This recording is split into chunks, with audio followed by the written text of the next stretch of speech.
ज्ञानबहादुर साईजी, तिमीलाई नेता कसले बनायो?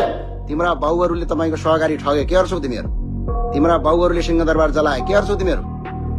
छ हिम्मत तिम्रा बाउहरूको दिन? ल आऊ भन, संसदमा उभिएर देऊ भन जवाफ, म सुन्न तयार छु। ल सक्छौ?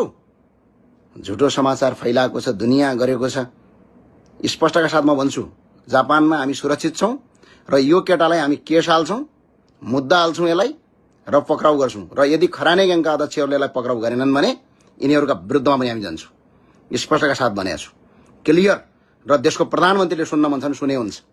यसरी जनतालाई आतंक फैलाउने, झुटो समाचार फैलाउने हामीले कानुन पास गरेका छौँ, नीति पास गरेका छौँ।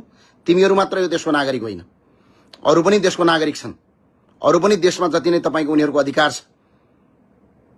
तिमीहरूलाई जनताले जिताएको भनेको आतंक मचाउ भनेर होइन, काम गर भनेर हो। कालीकोटमा भिडमा अड्के